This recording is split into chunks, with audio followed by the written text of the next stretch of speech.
Welcome to Cats and Rats Podcast, covering your Florida Panthers. Hey everyone, welcome to the newest episode of the Cats and Rats Podcast, episode number 47. I'm your host, Kirby Lupo, joined alongside my co-host, as always, Cody Stevens and Nick Levine. The Florida Panthers move on here against the Tampa Bay Lightning in 5 games. We'll review that a little bit, but we might go over that on our After Dark episode later tonight. So get screwed, Fat Pat. Get screwed. Fat Pat, yeah, we'll add that in there. Make sure you drop us a follow over on the YouTube side so you can join us for our live streams and our recap shows. But we do have a special guest here today to break down the series versus the Toronto Maple Leafs. Cats and Rats community member himself, always drops by our Spaces shows, and we appreciate when he does. From Leafs Nation and Daily Faceoff, Zack Phillips. How's it going, Zach? It's good, boys. I'm a little nervous about this series. I'm going to be honest with you. I'm a Leafs fan. I'm looking here, and I've got Kirby with the Panthers all behind him. He's got the jacket, the hat. I look over at Nick. This guy's got a Stanley Cup champions picture behind him. Dude, I have on my wall here an original 6 arenas picture. Like, that's like the best claim to fame that I have. It's like the last time the Leafs played in Maple Leafs Gardens, and Nick's got a Stanley Cup champions picture behind him. So yeah, there's a little bit of nerves going on. Yeah. You should see what else Nick has in his house. He's got some. We got a pretty decked out room over here. I got the Stanley Cup final puck from when we won. So Cody, like, I came on here and I'm like, okay, at least like 2 of the 3 guys they're not going to be able to show me something that can at least rub in my face, and then you pull out the puck. Like, hey, if it makes you feel any better, I have this one too. Oh no, that doesn't. I mean, like, I'm sorry you lost in the finals, but like, no, it doesn't. You went to the finals. I don't think the Leafs have won 2 rounds. Nick, you got to do a tour of your house for Zach. Yeah. Nick, you got to come around. We'll go around after the podcast if you want. Nick doesn't want Nick's too humble on air. Hey, but if we're talking to all these Maple Leaf fans and the way the team has looked this whole season, they feel like things could be different now. With the newly built, the new culture or the new, foundations of the team now with Craig Berube. Yeah. Behind the bench now. I'm a big Craig Berube guy. Yeah. But Zach, wow, St. Louis scored again. So Zach, so what is the feeling in Toronto right now? Because there was a bit of a point where people were like, oh, same old Leafs. But I thought you guys were going to win Game 6. I feel that was going to happen. But how are you feeling, and how's Leaf Nation's feeling? Okay, so I'm going to stay true to who I am and what I said during that first round series. There is a feeling that they're different. And I think Game 6 also had that similar vibe. It's a little difficult. Like, I know Kirby follows, and Kirby and I talk a little bit more, so Kirby probably knows a little bit more of where I was at on some of these things. But like, after Game 5, I started to get concerned that they're not that different. Different, are they? Yes. Are they that different? Maybe not. I think in Game 5 against the Sens was a lot of the old demons that this Leafs team has faced in years past. I mean, you look at that game where they lost, what was it, 4-0, I guess is the final score, and it's like, what were the big problems? It's really a 2-0 game, and you get the 2 empty netters. And I'm not trying to say it was only 2-0. It's 4-0, but it's 2-0. The 2 empty netters happen. You look at before that, you can't score at 5-on-5. You get power play opportunities. You give up a shorthanded goal, and it's like, wow, we are right back to where we were. You look at that game. One of the biggest stats that was thrown out there was 0-30 on the power play in their last 30 power plays in closeout games. And we're sitting here going, oh my God, they're not that different. So what I will say to you guys when you throw out the word different is they are. The construct of the team is different. You look at the way Tree Living has built this defense. Who's here? Different. It's a different mindset. It's a different contract. It's a different approach to the game in those. It's the bottom 6. Different again. Like, that word is applicable specifically to those. The goaltending, different again. Like, Joseph Woll, he's probably the goalie of the future. I think at some point here he's going to break through. Stolar has deserved this net. I have no issue with him being the guy who took all the games. That's different, though. Like, the goalie last year was Samsonov. Like, the goaltending and the rotation of it is different. If you had to go from Woll to Samsonov, that was a big drop-off. You have to go to Woll to Stolars to Woll, whatever you want to shake it up as. Different. The big thing to me, which sucks, instead I was saying to you guys, like Nick, I know Kirby, I know you guys were in the spaces yesterday that I joined you guys, and I appreciate you having me on, but like, it's the core, and it's the most annoying conversation ever because we've had it for 9 years. Kirby had me on the spaces to start the season, and I said the same thing, and we had it like 2 years ago, last year, same conversation. Is the core, are they going to play different?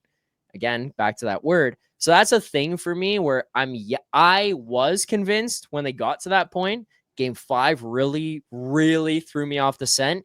Game 6 was a nice way to close things out, but they are different in everything around those guys, but who those guys are and the fact that they're still here is the same. And so, I mean, it's a crappy way to answer your question, but are they different?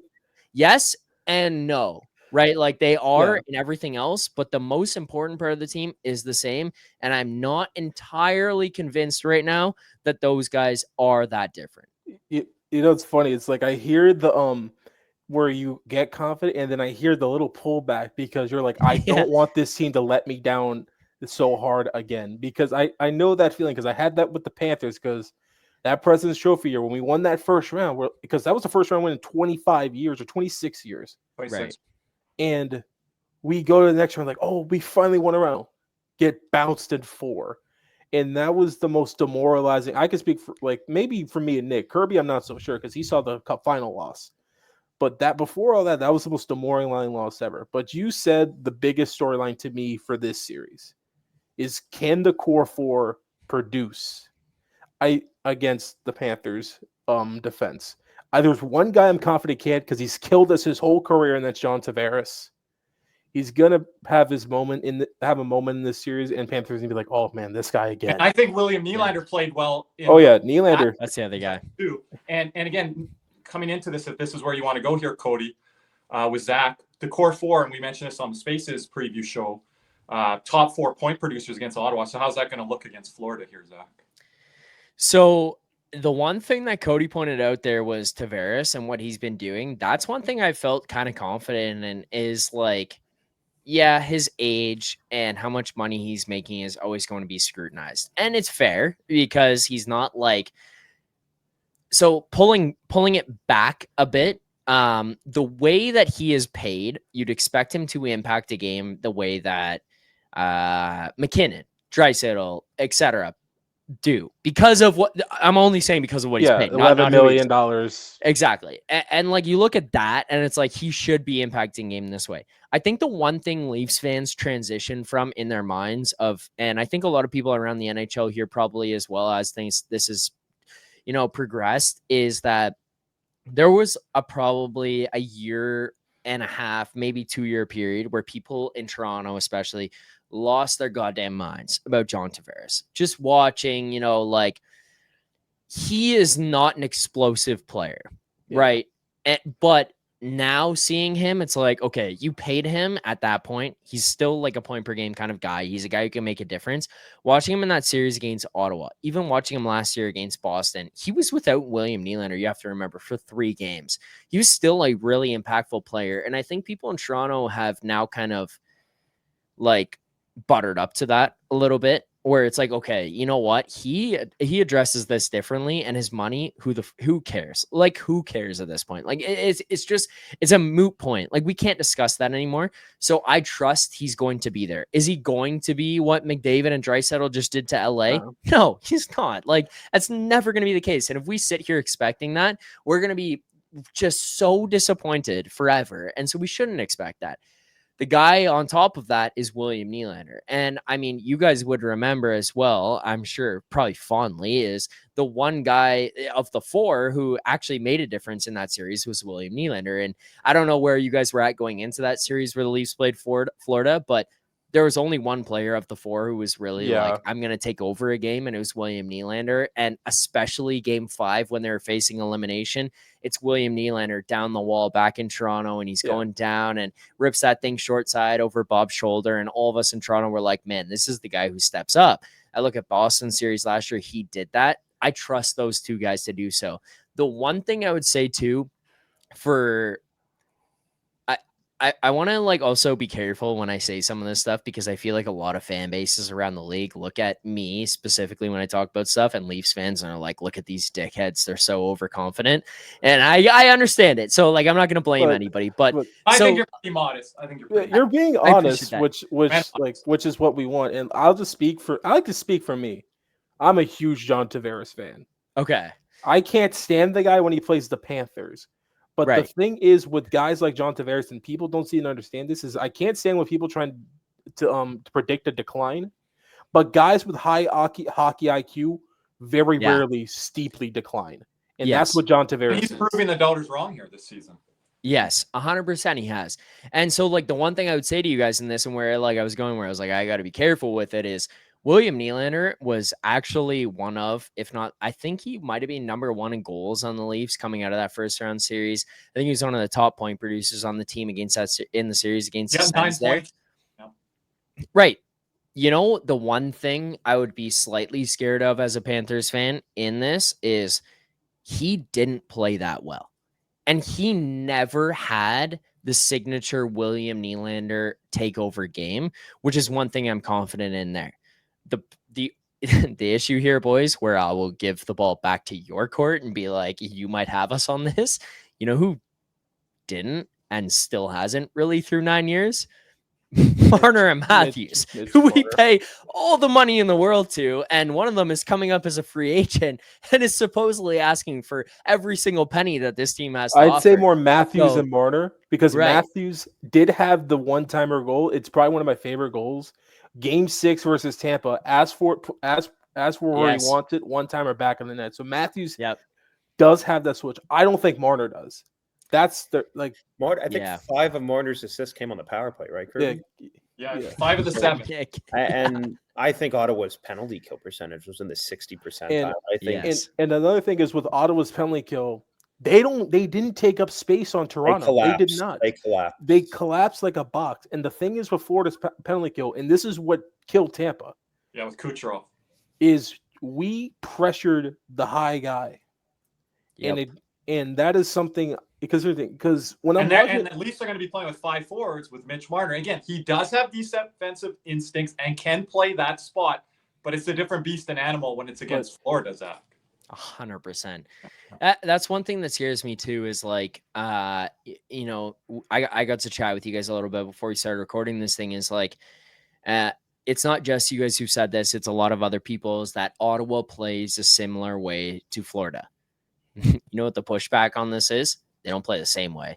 They're the light version. They're the softer version of what Florida does. They don't have the same depth of attack. They don't have the same ability to penalty kill. I think Travis Green's a really good coach. I don't think he's as experienced or as good right now as what Paul Maurice is. Like, I just don't think those things. And it was the same problem that I experienced 2 years ago, I guess it was, when we played you guys last in that second round, was, you know, the one thing they struggled with, and if you're a Cats fan watching this, and you're probably going to be happy about, and they struggled with it in the regular season as well, was they struggled when teams pressured them. And you watch penalty kills who play an aggressive attack. The one thing I watched, so to flip it kind of the other way too here, is one thing I watched Craig Berube implement, especially on the penalty kill, and Lane Lambert, they implemented on the penalty kill, is, just to put it like kind of simplistically here, is that the Leafs started on the penalty kill to attack in a direction where what they would do is the forwards, they attack up and they force down, right? So they go out hard, the next guy fills in underneath, and the attacking forward pushes you to the wall, and he tries to keep everything to the outside. Everybody keeps it to the outside. The thing I noticed with Florida is it's a similar style, a little bit different, but the thing that they do is when they get on you quick, they don't just force to the outside. They actually force you into the wall. Like, not just being like, hey, like, go outside, we don't want you inside the hash marks, but they like take away your time and space so quickly. And the Leafs seem to struggle with that all year. And that's one thing I'm kind of concerned about as well. Like Nick's pointing out Mitch's assists that he got, and the fact that most of them, I think you guys said 5 of 7 on the power play, which sounds right to me, it is like came on that power play. He's going to have a far more difficult time moving the puck and having the ability to coordinate things back there against the Florida Panthers than he did against the Ottawa Senators. Like against Ottawa, you can kind of step back a little bit, take a second, breathe, see the situation, read the situation, and then move and make the attack. Against Florida, that time's never going to come. And if it does, I pray, like, boys, I'm going to be watching that series. If that thing comes, I'm going to be like legit hands and knees and in the bar here in Toronto doing the watch alongs, praying that they take advantage, because that's going to be few and far between. Like, it doesn't come. They're not going to have that. So I'm worried about those on the special teams. It's something that's killed this team in years past. And I mean, again, like it's just something to look at. Like, it's so hard to score 5-on-5 in this league. And the Leafs gave up 2 shorthanded goals against the Senators. And I mean, just to kind of tie a bow on this thing, like the thing I'm looking at with the Panthers and the way that they play on the penalty kill and the way they attack is they have better offensive players playing on the penalty kill. I think what happens if you give up those? I think we were second in the league in shorthanded goals. We had 10 on the year. Right. Like, that's terrifying. And you want to hear some? If Toronto gets time space, there's some. I also wanted to say one thing. They're some of the best in the world with that time. I also wanted to say one thing on Toronto. 5v5. I think that's where this series is really going to be won. I think when you take a look at Florida, not anything systematically, but the philosophy is like, if there's a guy, if you're within 2-3 feet of a guy, you're getting a body of him. Maurice says, get a piece, get a piece, and that over a 7-game series becomes not just physically exhausting, mentally exhausting. And I think that's kind of where I'm looking to see if the Leafs really are different, because they're going to be tested now in a way they really haven't before. Like, they talk about committing to playing a certain way. You're really going to have to commit to play a certain way against our team. Yeah. And I also think the other part of this is when you take a look at Mitch Marner, I think it's similar to what we've had the problem with Kucherov. When I was watching the game 3 and 4, Tampa was trying to do that slingshot back in the neutral zone. I think Panthers love the slingshot too. Exactly. That was Nick's been watching that from the rink pretty close. Yeah. So I'm like, they don't have anything coming through the neutral zone, and then they'll chip it in deep. And one of the biggest things, a lot of people hate on Seth Jones. He's our best exit guy. He can get the puck out smoothly. I don't have any problem with it. Whereas some of these other guys, they'll have problem handling the puck. Kulikov plays on his offside. But overall, we do a pretty good job of, whether it be a high flip or Seth Jones able to use his skating ability to get out of the zone, kind of delaying that. So that's another facet I think Toronto's going to try to have to figure out, is that slingshot play through the neutral zone isn't going to work on us. And that's our neutral zone, Cody. It hasn't been great all year. Not really. It hasn't been to the level it was last year, but in the first round it was. It's starting to round into form now. Yeah, but there's one thing that I'm worried about, and that with Florida, and Florida's been susceptible to it, and Marner could kill us with this, because he is very skilled with this. Edmonton exposed on us last year. The stretch pass kills the Panthers more than any other play in the world. You go back to most of the Edmonton series. What killed in Game 7? How'd they score that goal? CC, Janmark, stress pass, breakaway. And Marner has that ability to make that pass from his own end to his blue line. And that is something ever since Paul Maurice has come into power, that's the one thing that has killed the Panthers multiple times, is that stretch pass.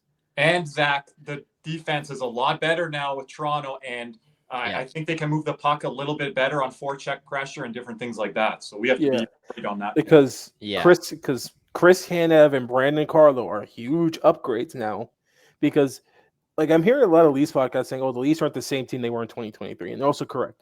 Yes. They also, but here on the flip side, the Panthers are not the same team that they were in 2023. Yep. Nick Cousins is no longer in our top 6. Mark Stahl is not. We just took down Nick Cousins, boys. That guy's firing pucks at our goalies. He's getting fined. We took him down. but can we expand on that a little bit, Zach? Because I mentioned this to you. You didn't have a lot of time to go into this, so maybe go into it with our audience here. The Panthers are a shot suppression team, and the Leafs have now become the opposite of what they used to be. They're now a shot blocking team, and they've proven it here in the playoffs. So this is going to be one of those series. I'm really like. We can sit here and we can talk about this till we're blue in the face, and I'm really interested to see what happens. It's like this. So one thing that I noticed with that Sen series, right? You look at, I think it was Game 5. The Sens had 4 shots on goal in the last 40 minutes of the game, the second and the third period. They had 3 shots in the second period, 1 in the third period, and I watched that. This Panthers series, and I think you guys will get where I'm going with this. There's two parts of me. One of them feels like this series is going to finish with every game, like both teams having like 17 to 19 shots on goal. Or the other side of it is this thing is going to get nuts and we're both going to finish every game with like 30 plus shots on goal. Like, You not don't know, because, right? I'm with you. yeah, Man. I don't know what extreme, right? Yeah. yeah. And it's like, because that side of it doesn't make sense, but like playoff hockey in a lot of ways doesn't make sense. But like, if we walked away from game one and it's like, wow, the Panthers had 41 shots on goal and the Leafs had 39, I'd kind of be like, yeah. Like, okay, If like, that's the case, then each defenseman's going to have at least 2 shots minimum because yeah, exactly. because the Panthers funnel their defense shoots every freaking chance they get. Yeah. And then on the flip side, and for those who don't want to see what it's like to watch a low shooting playoff game, rewatch the Vancouver-Nashville series from last year. Yeah. That's what reminded me of watching the Leafs. It was like 10-9 after 2 periods. It was kind of ridiculous. You want to talk about block shots. Yeah. But we haven't even mentioned one guy who I'm actually kind of worried about. And Kirby's already dubbed him the new part of the core 4, Matthew Nyes. Mm-hmm. And when we played, you guys, Matthew Nyes was a rookie. Heck, he had his first NHL goal against us. Mm-hmm. And Sam Bennett kind of rock bottom and out of the series. And I still don't know how he didn't get called for that, but but Matthew Nyes has become he's become the Lightning's killer because every time he's played Tampa, he's murdered them each time. Yeah. And I think that's a guy who can give us problems, especially around the net. Especially if things are going well for you guys. Yeah, exactly. I mean, look, I'm going to touch on this quickly, and I don't want to spend time on it. I'm a Leafs fanboy. I'm pretty open about that. I don't think I'm a Leafs tree hugger kind of guy who like tries to give them everything. I could not believe that. I also am in love with Sam Bennett. Sam Bennett played for the same minor hockey team that I did growing up. He's from my organization, like everything. Like I watched this guy all the way through. Like I love every single thing this guy brings. Like I'm obsessed with this player. I could not believe that thing was not called. I could not believe it. I don't know about you guys. I watched that and I was like, look, and I'm then he not cross-checked Bunting. The Bunting one to me was worse. Like the Bunting one though, that was like kind of whatever, because I kind of feel like that's one of those situations where the refs watch some shit go back and forth and they're like, all right, like the Stolars play on Greg, right? You don't want to like blame the victim though, like in Bunting's case. It was not. But Nyes was giving us problems that series. It was pretty dirty. Nyes was killing us as a rookie, but now he's a grown man now. Yeah, but like my thing in that one was I was like, Bunting is like, sorry for the swearing, and I don't know if you guys said it okay. This was like he was a piece of shit. Like Bunting was a piece of shit. And so I was like, when that play happened, I was like, okay, like, was that bad? Like, yeah, probably. But I was like, that does not like change this series. It doesn't impact things. And I was like, the refs probably looked at it similar to what happened with the Stolars Greg play in round 1, where they were like, like that guy. Sens fans, I had these people like this is why I get so rattled with Sens fans. These people are in my DMs being like, and in my replies being like, I hope Stolars took that one as missing practice because Greg fell into him. I'm like, you guys are scumbags. Like, come on. And then next game, Stolars goes out and is just tearing apart this guy's knee with his stick. I feel like that's a similar thing that happened with the Bunting Bennett thing, where they were like, yo, this guy is a piece of garbage, and they're like Bennett took a shot at him. Like, okay, I thought it was like a little bit. So I'm not going to say like that's fair. We're like, here's the thing, team, right? Like if you come at one of our guys, but here's the thing: if you rats, right? Just rule one of. I didn't think it was clean. Just rule one of playing the Panthers: do not touch Barkov. No, yeah. Because if you touch Barkov and it's like any shape or way dirty, or it could be illegal, to be honest. Yeah. But so the nice thing I saw, and I was like, I don't know what's going to happen. Up to do things. Yes. Let's look at it fairly here, Cody. Right? But so the nice thing I saw, and again, like I'm not trying to harp on that and kind of went off course, but like the nice thing I saw, and I was like, I cannot believe there was not something for that. Like that was unreal. And I'm watching this kid, I'm like, this guy's so good. But to your point about where he's at now, and like him being a kid and him being, I'll throw it like him being a man where he is right now. it's a very different state of mind watching him. One thing I was looking at the other day was like pictures and videos that the Leafs put out of when he joined the team. And you look at pictures and videos of him now. I don't know what the exact stat or weight or whatever it is of him joining the team versus where he is now. I wouldn't be surprised if the guy put on 50 to 60 pounds. He's just a mutant if in his physical stature. The one thing too that I look at with him is he joined the team, and one of the biggest criticisms of him, and one of the things we were most concerned about of him being here and thrown in was he didn't have the speed. And that was always something he was knocked as coming out of Minnesota, was he didn't have that same ability to get up and down the ice as effectively and be in transition. He's really worked on that. And you can tell he's not the fastest guy on the ice. He's not the guy who's going to burn you with speed every shift, but he can take advantage of those situations. I mean, I look at that goal in Ottawa. I think it was game 4 where he scores. I think it was a tying goal, tied back up at 2-2, where he breaks out, knocks it past the defender, and ends up getting inside of him. He goes in on the breakaway, and he goes upstairs past Allmark. Like, he's got that ability to kind of like be a bit of a game breaker where he can kind of get ahead. I don't think he had that in years past. Cody, to your point of like him being a scary guy and kind of tying it back to the core 4 as well as, you wonder what those guys can do. I trust Nylander is going to step up. I trust Tavares is just going to kind of be consistent in what he has been and what he's done. It's the other two, and I wonder about them. And, this is where I battle a little bit with Leafs fans and people of other fan bases. And like, I understand why people have a hard pushback. Is he as good as a complimentary piece as Zach Hyman? Probably not. Is he as good to Matthews and Marner or better than Zach Hyman was to Matthews and Marner? I think yes. And the reason I think yes, and that's giving him some high praise, especially given who Zach Hyman was, the reason I think yes is just because he has more tools in his bag.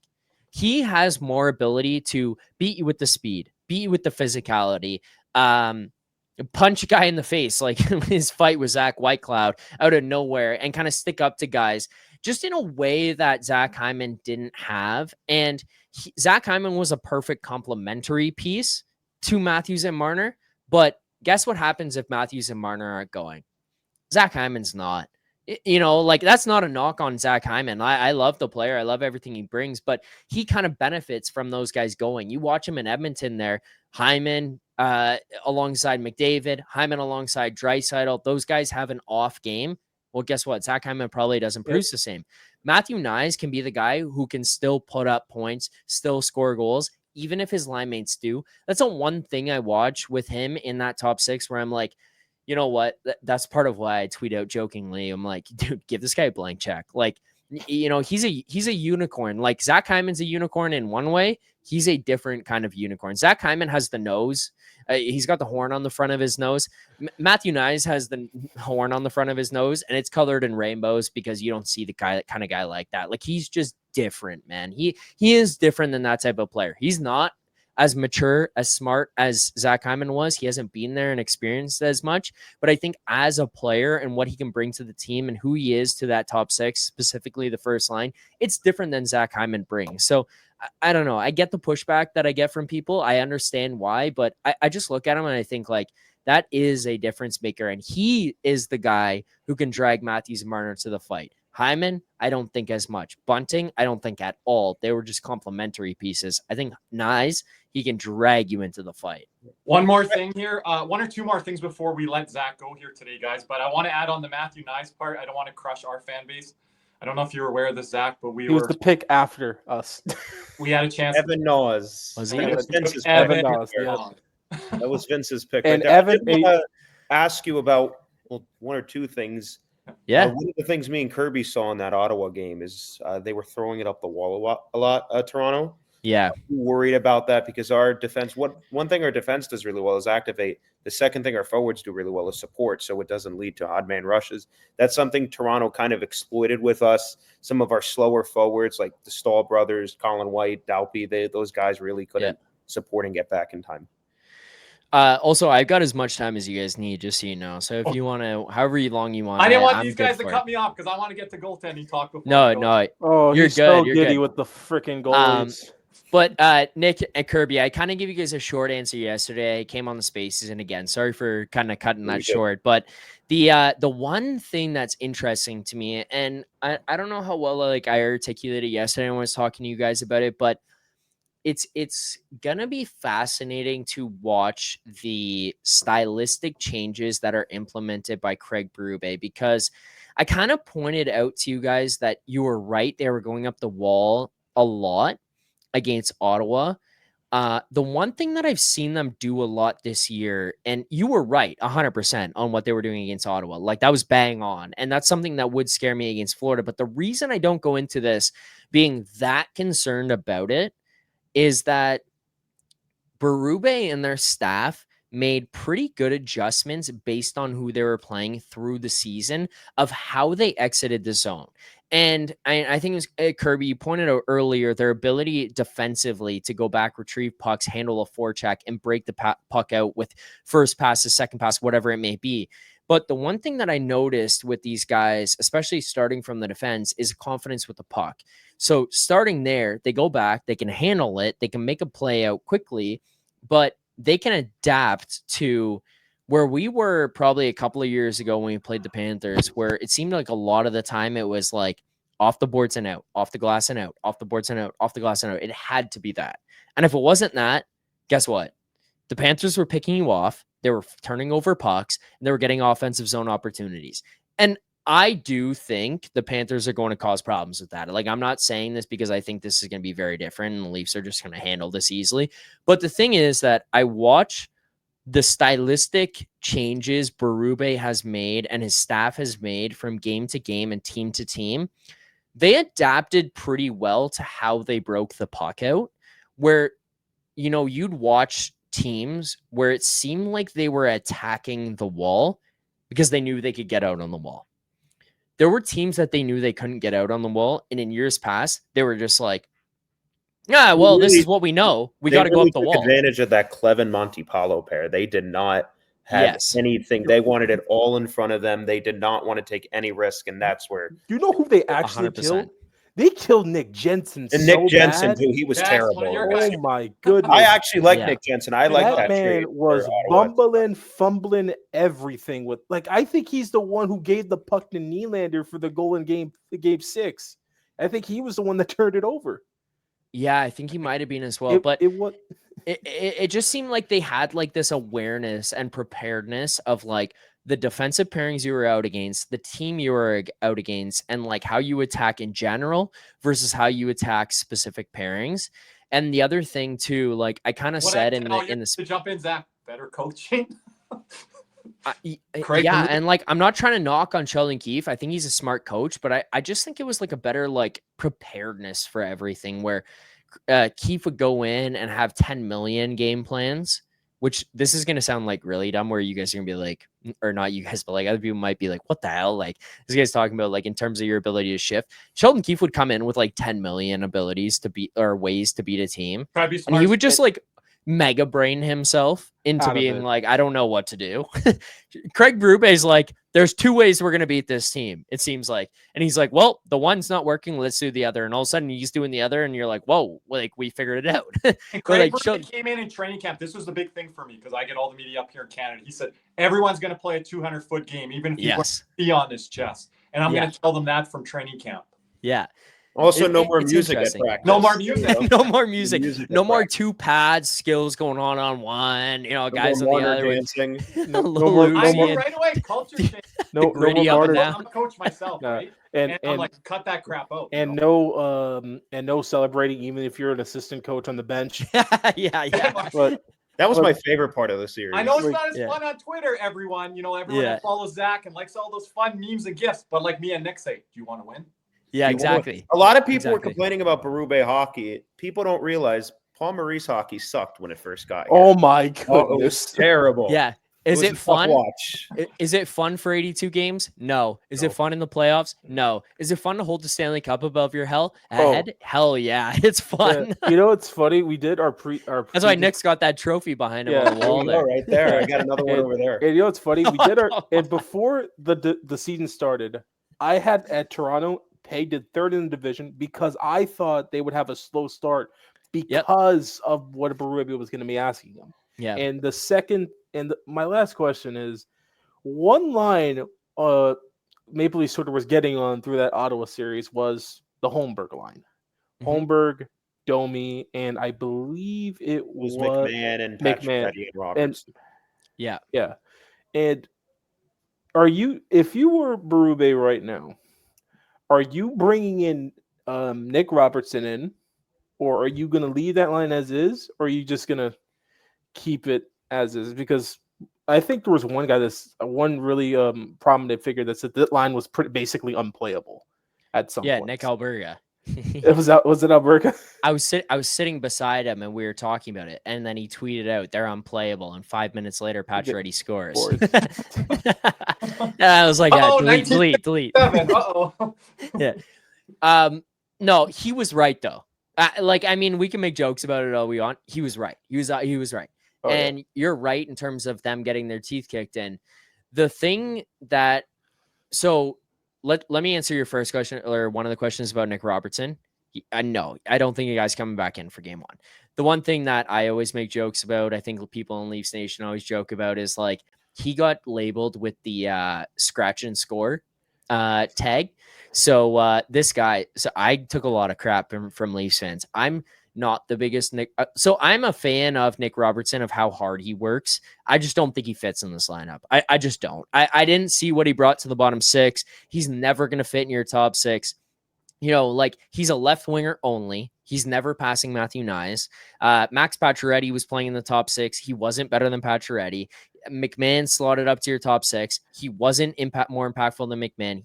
I just don't think he's going in. But he always found this way where he would sit for 4 or 5 games and he'd come back and score 2 in the first game back. And it was like, oh. And then Leafs fans would get on me and they're like, oh, you didn't want this guy to play. I'm like, well, let's see where this goes 4 games from now. And then he's back in the press box. But I don't think he comes back. So as far as the third line goes, just for me, I think Berube and the staff got back more towards where they needed to be with these guys. And I understand why they couldn't get there originally. So to kind of elaborate on it, the one thing that I look at is that Pacioretty hadn't played for 2.5 months. He couldn't be thrown onto that first line, or second line. Sorry. He couldn't be thrown onto there because I just don't think he was going to have the legs to go with them. So you held him out. You kept Robertson in the lineup. You kept McMahon. You were moving Domi up there. You were moving Holmberg. And Holmberg is actually pretty good for what he is, but he's not that great on the second line. The reason they moved McMahon down to the third line, which is my opinion, and I don't know if a lot of people kind of saw this the same way, was the reason McMahon got thrown to the third line was because he was better at driving on the third line than he is on the second line. He's a really good complementary piece of the second line. But the third line, when they go stale, they need something. And McMahon was that guy that they would put on there for 82 games where it would be like, oh shit, we need somebody in on the forecheck. We need somebody to go in transition. We need somebody with that shot. So they put McMahon there. So I think Berube and the staff tried to put McMahon there to start the series to be like, hey, go. Player. He is a top 6. Do you think you could see a guy like Lawton moving up? Or, I know at certain points they tried that fourth line's the fourth very line good. seems to be really effective. So that's the reason I say no, is because especially against Florida, where you have to go in waves, I don't think so.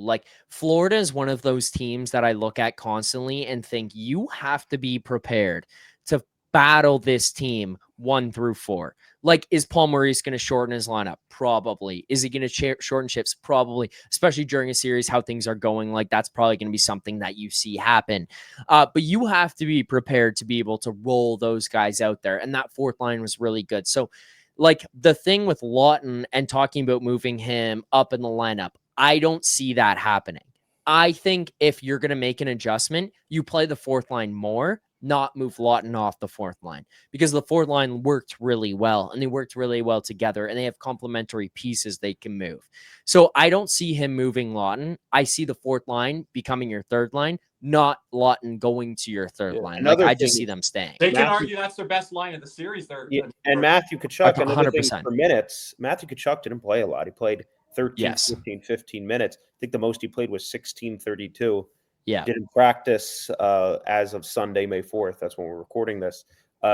So that is something to watch there too. And then obviously that combination with Rodriguez and Mackey. But Kirby, I know you wanted to talk about Thank you. the goalies. So before we let Zach go here, and I want to form it in a different way. We have a lot of people in our community that love Anthony Stolarz. A lot of people. It's a very divided sector. It's either you love him or you can't stand him. Right? Okay. So I don't want to get into that fully, but you can talk about like your confidence level, and it seems to be pretty high right now. But if things are going to go the Leafs' way in this series, they have to be able to get to Bob. Putting you on the spot, here, Zach. How are they going to be able to do it if they're able to do it at all? How are they going to do it? They're going to do it by going to the front of the net, because that's the only way I think they're going to have success. Not that Bob is susceptible to letting in tips and screens and that stuff. Like, this guy's an unbelievable talent. He's super athletic. He fights through everything. Like, I'm not saying that's going to be easy. Like, remember when Derek Lalonde went on Sportsnet and when Toronto was playing Tampa and he was like, yeah, they're beating Vasilevsky because the Leafs are going to the front of the net. People were pissed. Like, this guy was giving away state secrets. It was like, if the Leafs didn't know that, they should probably fire everybody in the organization, because we all know that. It was like point shots beat Vasilevsky. You guys did a great job of it, though. You did a great job of it. It's like Morgan Riley was a man possessed that damn series. Because he's shooting the puck and guys were in front of the net. Hey, we're keeping it to goaltending here. Our guys shoot the puck and hit the frickin' plexiglass. So I mean, but like to the point though, like in terms of how you're gonna beat Bob, it's not like some secret formula of how you beat this guy versus anybody else. And I mean, to be completely honest with you guys, there's an element of luck. Like, you got to catch him. You just do. Like, you have to catch him. You have to find times where maybe he's not having his A+ game. Maybe he's having his A game. And in that game, you score 3. Maybe in that game, you find a way to score 4. I don't know like what that number is going to be, but he's not A+. So bang, take advantage of him at the A. Like, he's an unbelievable goaltender. How are you going to catch him? And to me, that way starts and finishes by being in front of the net. Are you going to beat, like, remember when, vintage Carey Price and like these guys and Vasi, when you're talking about them at their peak, when you're like, you're not beating them on, you're just not beating them on straight shots. You're not beating them down the wall. You're not beating them on rush chances, like maybe one here or there. But that's not the way you're going to beat this guy. That's not the way you're solving this guy. I think it's the same for Bob. Like, especially where he's at right now. What the hell I just saw him do against Tampa, where it was just a mauling. I'm like, he's there. You're not going to beat Bob like that. Like, you have to find ways to get to the front, disrupt him, piss him off, get in his eyes. Like, Matthew Nyes is one of those guys as well. You can do that. You get to the front, you get your ass in his face, and you can piss him off. That's the way that I think unfolds for the Leafs and how they beat Bob. That's the first step. And then, like, I don't think Bob is one of those guys who unfolds where things go poorly. Like, I think Hellebuck can kind of get in his head and kind of fall apart a little bit if things start to unravel. I don't think he's like that, but like, that's the first chip, like you start to beat him on 1 or 2 point shots. Okay, maybe you've opened the door like that much. Whereas the door was slammed shut. It had a lock, a bolt, a key, a keypad. It had everything on it. You can't get past this guy. Maybe you get 1, you get 2, and all of a sudden it's like, it's a little more open than it was before, and you can find a way. That's the start, and that's where you're going to have to go to beat him if you're going to win this series and be successful. Get to the middle and get in front of his eyes. Nick and Cody, the scary thing is I would give Bob probably a grade in that Tampa Bay series in 5 games, probably an A or a B+. There's another level to right. it. I'm at a B. We hope he will. Toronto hopes not. And I think he's just locked. Doesn't get to that level. That shows Craig Berube has. But he's just locked in right now. I mean, and it has been for the last year and a half. But he's not 2023 locked in right now. No, I mean he doesn't have to be 2023 locked in. But he doesn't. Like, ole. The other thing with Stolarz is when I have season tickets. Every time he started, this guy, everybody, I hear like 5 people yell, control your damn rebounds. It's absolutely like, remember that Islander game, Kirby? Oh yeah, I wasn't hosting. Oh my gosh. Okay, Just, yeah. So I got weird. It's some nights he's excellent. He's not allowing a thing. Other nights he can't freaking glove a puck down. Yeah.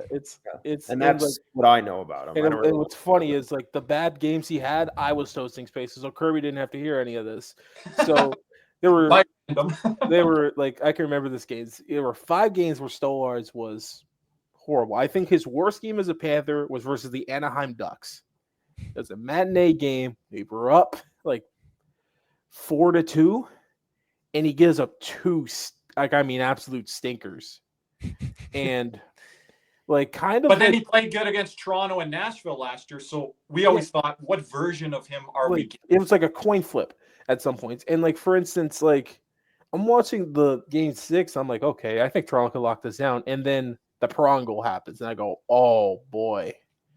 And because it's funny, because sometimes they bang it like off the side of the helmet or the shoulder. He banked it off the middle of the numbers. I had never seen that before. No, it was back of his head. It was middle back of his head that it hit. But the fact that it hit him that square in the back of the head, I'm like, how far off? Yeah. Or he said like in the press conference, like, oh, I got a little horny. I got horny for a poke check, which is not the first time I've heard a goalie say. I forget who the other one was. I may have been Binnington, but I think Bennington seems like the kind of guy who could get horny on those. Yeah. I'm part of the goalie union, Zach, and I hear our fan base, and I think they are super critical of the position. I've seen Luongo in net, Van Beesbrook in net, Vokun in net, Bobrovsky. Mm-hmm. We have been spoiled with goaltenders, and then we look. You were spoiled with goaltenders. Me and Nick were not. No, but we look. I remember Jose Theodore and Scott Clemenson, dude. We look stateside.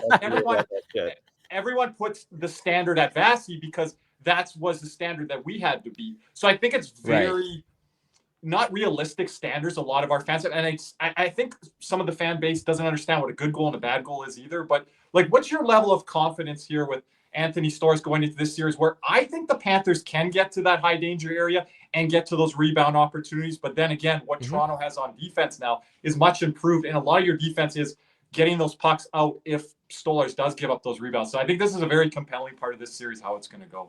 So I'll start at the beginning and then I'll kind of work backwards on this. Your comment about them being able, the Leafs defense being able to limit those opportunities a second chance. I would love to tell you right now the Leafs are going to limit that. I don't know how it's going to go at the Insta Panthers. They're a much better team at capitalizing on those and causing those problems. So I don't know, but I would like to believe that this Leafs decor is going to be able to handle a lot of that. Now, working backwards, kind of one thing, and you guys are talking about the goalie standards and where you guys have been at with other goalies. It's almost like the inverse in Toronto, where like the entire Matthews era, like let me throw some names at you guys. Freddie Anderson is a really good goalie. Freddie Anderson. One of Cody's guys. Jack Campbell. I'm really hard on Freddie Anderson because I don't think this guy loves.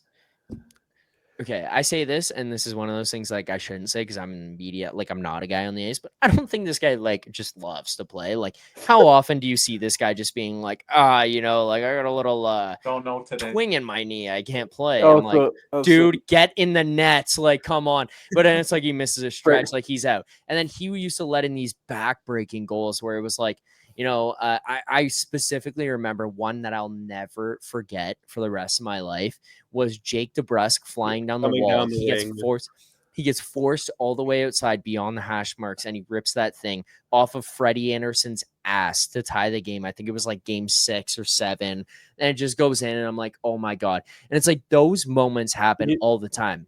And we saw these goalies do that. Yeah. You know what goal popped in my head when you were going to say that? I thought you were going to say Sean Corrali. Game 7. Trent Frederick, game 7 off the, I think it was game 6, maybe Trent Frederick off the wall when he ripped the thing off the post and it beat Samson off low blocker last year as well. Like it's just goals like that us Leafs fans like always have a mind of, or like always remember of like these things just burning us. So where I go on that to Stolarz is that rebound control was an issue in round 1. 100%. Like coming out of game 1, we were talking about that. I listen to Morning Cup of Hockey with Colby Cohen and Johnny Lazarus every day. Listen to those boys. I talk to them pretty frequently. I get to talk to Carter Hutton. It wasn't the prettiest game for Stolars. They won 6-2, and it wasn't the prettiest game. Like those rebounds are getting thrown out. This Leafs team just found a way to stop them. The thing that's different, using that word again, was he made the first stop. The Perron goal was the first little sliver in the armor of like, oh my God, this is Leafs goalie of old. But I don't think he's going to do that again. I believe in him. We're going to do a series recap. I'm going to end up talking to the three of you guys, and you're going to be like, remember when you said you believed in him? But I believe in him enough to believe right now that's not going to happen again. That goal isn't happening. He's not letting up that first one. Are the rebounds going to be an issue? Potentially. Like that's something we saw, especially through 6 games of the first round. It wasn't really something we saw through the regular season. Like they came up here and there, but it wasn't a huge problem. First round, yes, it was. But the thing that ended up allowing him to have that grace and be excused by Leafs fans and the team was that the defense in front of him cleaned up a lot, which isn't something that we've had in years past where they clean things up that way. And then the other thing was we never really had that first, like you had the first save a lot, but you didn't have that like back-breaking save. Like that, again, that Perron goal, it's terrible and it's going to stick with us, but we got through that. We won that game, so it's okay. In years past, that killed you. That defined the game. That would have been the end of it. And this wasn't here. So I think Stolars learns. I think he's okay from it. And I think he moved forward. I think he's good enough to just be at least competitive and be in the game. Yeah. The two things, Cody, I just want to jump in on that really quickly, that I question, does this carry forward on Stolars on the negative side is you're playing the same team every other night, and Stolars, you're playing every other night now. Regular season, playing different opponents, and you're getting some of that rest. And he's also playing a team that we really believe in Joe Saul. Yes. Have that insurance there. He's also playing a team that knows him pretty well, right? So it's like I think our goaltending department. But where does that favor? I'm still That's the question, and that's what we're going to find out here in the next week or two. It depends because, and I got to say this for our fan base to get prepared for this because we're on the goaltending part. Our team, or the Panthers, are going to hit the plexiglass quite a lot this series. I'm just letting you guys know this right now. Hit Timmy and Row 7 a bunch. They might hit Timmy and Row 20. That's how high they're going to start. Because shooting. The Leaf shot block and Stolars is a big goalie where you're trying to. And Stolars is a big goalie, which means most of the time he's going to be in the butterfly because he knows his size is going to cover up. And when Ottawa beat him, it was up top. So and I think he has confidence with the defense in front of him, at least to start the series. So we could be missing the net, Nick. Maybe it wasn't just an Ottawa thing. It could be a bit of a Florida thing, but we'll see. Yeah, but like, what do you know? If we know how to do one thing, we know how to miss the net. That's for sure. Yeah. Oh my goodness. Oh my goodness. It's funny. You love Sam Bennett. Yes. Oh my goodness. He's a lead. That and freaking rushes through the neutral zone that go absolutely nowhere. That gets swatted away and freaking. Yeah. And there goes Mitch Marner around the boards on a 2-on-1. They're just like, oh great. And then we know a penalty. And here's one thing Leaf fans probably should worry about. Cody's hard on Bennett. Yeah, but here's the thing. Sam Bennett has one controversial thing every postseason. It hasn't happened yet. It's gonna happen now. I'll tell you. It hasn't happened yet. I'm praying, boys. Because remember the Marchand sneak punch? And funny, Marchand's a freaking Panther. We didn't even get to we him. Got very lucky. On what about a Leaf killer? We got freaking Brad Marchand. Leaf fans thought they escaped him. Yeah, I know. Okay, so side note on that, we did like a live trade deadline show on Leafs Nation. So it was me, Alberga, and Rosehill. We're all live on the channel. We're talking about everything that's going on. We're watching these trades go through. And Alberga goes, oh, my God. And he just stops talking. And none of us had got the update yet. We're like, what? And he goes, Marchand's a fucking Florida Panther. And Rosie just goes, no! Well, you guys got to follow ours. We thought he was a Knight because Chris Johnson. I thought he was going to be too. So I think it was Chris Johnson or Darren Drager on TSN said he's going to Vegas, and then because remember, Friedman's yes. wording of the trade was last minute possibility. Marchand could be a Panther, and they were on the last stream. I wasn't. I was on the last stream. You could see my face trying to comprehend what the fuck does this say. Because there's no way. Because the battles we had with Boston, I'm just like, huh? Because here's the thing. I was in Nashville when this happened. I was in Tennessee, and I was going to go see a Predators game that night. They were playing Chicago, I think. And I just remember sitting there, and I had my friends with me, and I was just sitting there on my phone, and none of them are hockey fans, so none of them understand what I was going through. I was like, ain't no damn way. And I just sat there. I'm like, there's no way. This got to be fake, because that was crazy. But this series, we'll see who the villain is this series, and we'll see if there's some interest. Is it going to be Aaron Forearm Ekblad again, Kirby? Aaron Ekblad putting himself into the mix here. God, 20 games. 20 games. Cody And loves Aaron Ekblad, but oh my gosh. I told Merrick, I was like, that thing might have been one game, but I feel like they were like, maybe there's some roid rage attached to this thing. Multiplier. Oh my God. Out there for roid rage. Aaron Ekblad's he's not a fan favorite. And what the crazy thing was it didn't get called. And my favorite thing was there's a back view and the official's looking dead at it. Straight on. He was 5 feet away, staring it in the face. I said to Cody that Aaron Ekblad just bowls into guys all the time, so maybe he thought that's what happened. But this time, he only does this. He almost took out this last year. Cody always gets on Mason Marchment. I'm surprised he got to Hagel. He usually can't skate. So and here's the worst part. Mikkola does something worse. I thought the Mikkola one was I thought the Mikkola one was pretty bad. I was like, I just kept watching it over and over. I'm like, man, he saw Gergenson's. This is the thing. Like, if it happened just like in the flow of the play, I would have understood just fine. He saw him on the ice for like 10 seconds and was like staring at him. That's why I was like, I can't believe this guy got away with the fine. I don't think it should have been an egregious like suspension or anything. Like, I don't think it was that bad. But I was just like, I can't believe this. Like, I was watching it over and over and over again, trying to like get my mind out of suspension territory to just like understand and comprehend the fine. And I just kept watching it, being like, I can't believe this wasn't like one game. I was, and our fans get upset when we get a suspension. The wheel has to land on us eventually. It never. I was so livid. Because I couldn't be upset because we got away. I thought the Kachuk thing with Gensel just got away with one. Happened with Hagel. I thought we got away with one. I thought we got away with one there, and then Ekblad does that. But here's the thing: Ekblad gets suspended for 20 games.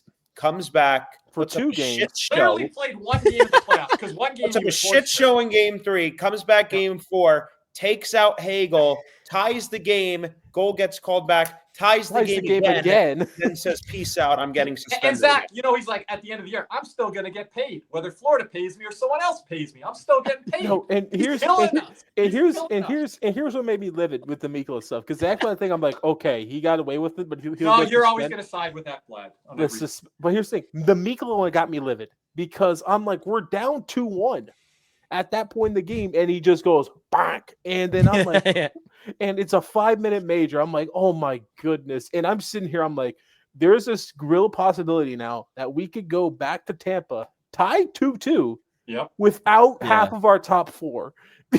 And I'm just like, I was going through it in that third. We're not getting away with that this round, because if that happens, there's going to be calls, and I don't want to get from our fan base. And Zach, you guys are going to love that, going on the power play and getting off on the right foot. So we can't get into. We'll see. We'll see if we love the power play. This power play has been interesting. Let me say that. but I still think my favorite thing is like when Steve Dangle says, "Ayo, OEL, you're not on the Panthers anymore. You can't do that," because he punched one of us in the face or whatever.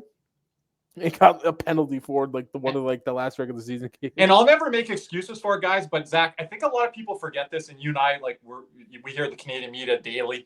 They forget that Tampa Bay, they used to be the bullies, and they would bully us. They would go out there to hurt Hugo and Barco. Like, you guys saw that in the series when you guys first played. I'll never forget that to us. That's where I'll never forget freaking Jan Ruda just sitting on Barkov. Game 1. Just riding him. Sitting there on Player slashes Kucherov. You'd act like his freaking leg fell off. And then Cooper wanted a suspension because Kucherov was hurt with hurt feet. And then But That was also the before best that. coaching matchup of all time in round one Yeah. here between Cooper and Maurice. They're both so savvy in the media of how they answer Yes. every question. I used to get, maybe it was because I had Sheldon Keefe as the head coach here in Toronto and I was losing my mind. I'm like, I hate how this guy answers questions. And then I'm watching John Cooper answer questions. I'm like, why don't you answer questions like that? And then I watch Cooper and Maurice go back and forth. I'm like, this is the greatest thing of all time. The Yeah. two of them politicking the media to get calls their way. And they're both like, and I say this respectfully, like I think it's like both like very smart what they're doing, but like I say like they're both like crybabying in the media, but like intelligently, like is what I'm trying to say here. Yeah. But like I'm like watching it and I'm like, you're both whiny babies of your teams being the biggest, baddest motherfuckers in the NHL. And like you're going out there and bullying the hell out of teams and then going into the media and being like, I can't believe we got penalties tonight. I'm like, no, what do you mean? Oh yeah. Remember Punch you Maurice guys in the thing? head. Remember the A lot, Maurice a lot of our fans don't realize this. Paul Maurice has the Canadian media wrapped around his fingers. Oh Oh yeah. He knows how to I operate. still think my Yeah. favorite thing is like, it's the one thing you can never ask Paul Maurice about? Injuries. He is He won't impossible tell you shit. Yeah. because Barkov left like the third period last year. Like I think it may have been a Ranger game or something. And you know what his answer? And he got asked for. You know what his answer was? Oh, he had a bar mitzvah. Like, like And then they asked upper or lower bodies, like the bar mitzvah. Our media, they don't even know how to. Our media, you guys know this. They don't even know how to react to Paul Maurice's answers. They're just like, what? They're like Scrabble brain, right? And that's what he wants, right? It just moves along. Michael Myers staring down Verhaeghe, probably for that regular season. And once again, just like it was a very malign move when it happened, and in 3 years he's become the greatest Panthers coach in history. Yeah. Wild. We always That's why I'm believed interested in to him see what since the Berube beginning. does here. Like I'm excited to see how Berube handles this media wise because he's very straightforward with stuff. But I watched that series against Ottawa and like Travis Green did what Sheldon Keefe used to do in the media and how he answered questions, where you could tell like you could easily see the agenda behind the comments that he was making, but he would do it like very emotionally. Craig Berube would go into the media and be like, didn't like the penalty. And then the media would just like look at him and be like, what about it? And he'd be like, didn't like it. And they're like, I love okay. Craig Berube. He came in and he called out a Toronto media person this year, and he's like, I'm from Western Canada. I'd be wearing shorts and a t-shirt today. He's like, you guys are soft. All right? like, I'm just like, this is a dude. This guy, he has dog in him. Yeah. Question for the Maple Leaf players, but their coach, he's got dog in him. And Zach, before we let you go, I'll leave you with this stat because it's kind of crazy, but it isn't at the same time because of how bad we were. But Paul Maurice, when he coaches the first game next year, will be the first Panther coach in history to make it past 3 seasons. Is that true? Really? Holy shit. Yeah. Because we had the 3-season and out rule, basically. DeBoer, 3 seasons, out. Kevin Dineen, 3 seasons, out. Who was after him? Was it Horacek? Horacek. Oh my One God. season They out. had him. They don't want to go down. One season out. Gallant, 2 seasons and a taxi cab out. Don't give me Tom Rowe bullshit. Move on. Next. Tom I heard Rowe. Kevin half a season out. Cheveldayoff is going to be approaching his year 14 or 15 as we're watching his Winnipeg Jets game. Hopefully one day we can get that with Bill Zito. But Zach, I want to thank you for joining us here today. Where can everyone follow you? Thanks for having me, guys. You can follow all the content that we're putting out on Leafs Nation 401 on YouTube. And then as well, I'm with Jeff Merrick Monday to Friday, 3 Eastern on Daily Faceoff and on Twitter at Zack Phil. Our boy Jeff Merrick. That's a bucket list guy for me. Yeah, we got to get him one day. Him, Darren Pang. We got a couple bucket list guys. But as we say goodbye to Zach, let's hear a word from our sponsor, Caneswear. Panthers fever is here. Are you geared up? Caneswear in Davie is the place for all your Florida Panthers needs. They have the latest gear for our favorite NHL team. Jerseys, polos, t-shirts, hoodies, hats, and more. Caneswear has you covered. Stop by their store in Davie or at pantherswear.com. Again, that's pantherswear, WEAR.com for all your Panthers gear. And before we continue, Let's hear from our other sponsor, Jeremy Beckham with Next Home Treasure Coast. Hey, Panthers fans in South Florida and need real estate help? Check out Jeremy Beckham with Next Home Treasure Coast. It's a boutique service with a personal touch. Jeremy and his team put humans over houses, working hard for you whether you're buying or selling. Ready to move? Hit up BeckSellsFLA.com or call 772-475-5371 now. You'll be glad you did. That was awesome, guys, with Zach. Yes, Really built a thank you to Zach again for taking the time. I've really built a good relationship with him behind the scenes and with I'd Johnny love Ladd. to just talk hockey with him. It's kind of like surreal just to talk to these guys that are talking to coaches and players every day, and like just how much our community is growing here. And we couldn't thank our audience and our community enough with all the numbers and views we're bringing in now. And people are noticing who we are. Nick's like always like, what's this podcast thing and all this? I mean, I never said that. Nick. Just but like I you're skeptical on Paul Maurice. I appreciate everybody coming up to me in the rink. And everyone coming up to Nick now knows who Nick is, right? Hey, Nick's a celebrity now. But we'll go with it. But we'll go now, with it. But I appreciate the support. It means a lot. But now, as we transition back, once again, we thank Zach. We have to review our picks from last series.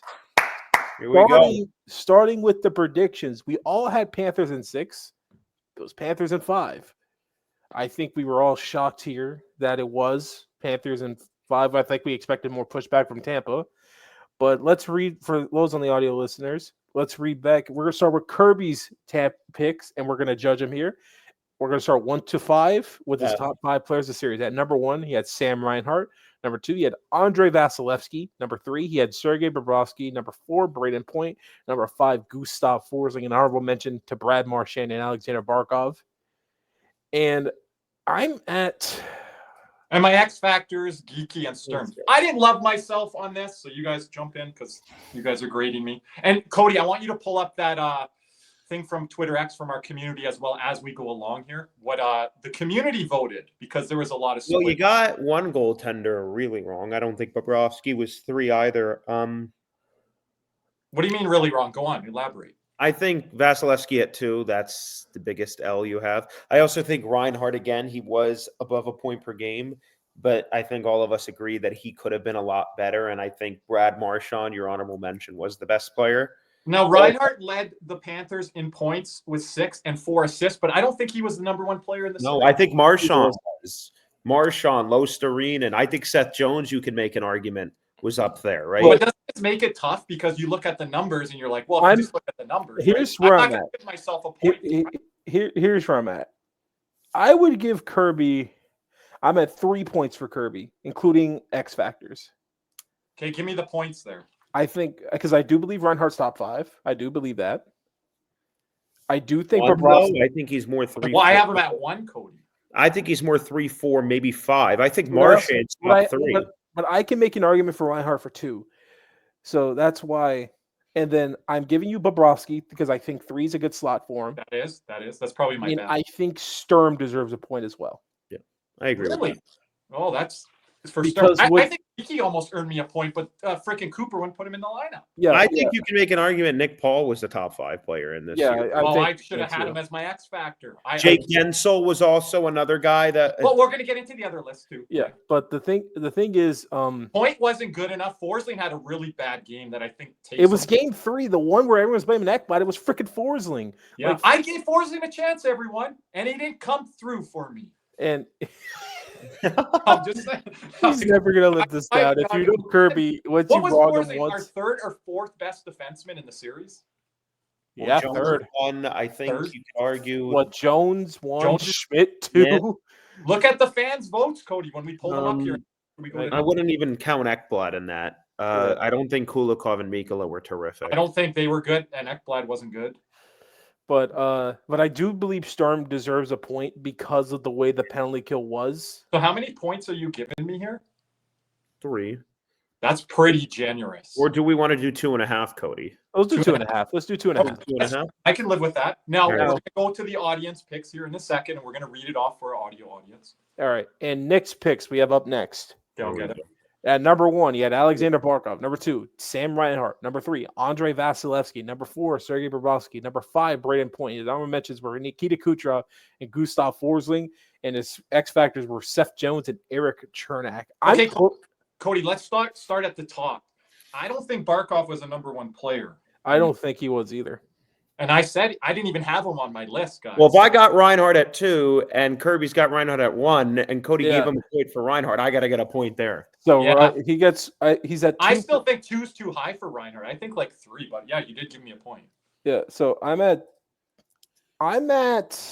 And hold on, he's got Vasilevsky ahead of Bob, just like I did. So that's a point against. yeah, so But I got Bob at 4, which is still pretty good. Can we give him 2 points? Number 2 on. Let's just do the top 5. 1 point on Reinhardt at number 2, and 1 point on Bob at number 4. That's very fair. You could even have Bob. and X factors, yes, Seth Jones, which is a 0.3. And Chernak's a tough one. Chernak, yes, he got that goal. He wasn't good. He wasn't good. And he's got honorable mention to Kucherov and Forsling. He should get minus points for even putting Kucherov anywhere near that list. I don't want to hear Mr. That's Connor minus Geeky. one. I don't want to hear Mr. Connor Geeky. All right. That's minus points. All right, so next he at up, 3? so he's at 3. Slightly ahead of me. Ever so slightly. Okay, Is that fair? and We might be going to the winner here next, but I don't know. Am I going to win? I think we and Cody might be tied. I'm at 3 looking at it. Yeah. Reinhardt at All right. 1, I'll give him because I think All right, Reinhardt I'll was- read my picks for the audio. Number 1, I had Sam Reinhart. Number 2, I had Carter Verhaeghe. Number 3, I had Sergei Bobrovsky. Number 4, I had Andrei Vasilevsky. And number 5, I had the ghost himself, Nikita Kucherov. Honorable mentions were I had Victor Hedman and Matthew Tkachuk. And my X factors was Anton Lundell and JJ Mosier. okay, let's start at the top. Reinhardt again, too high.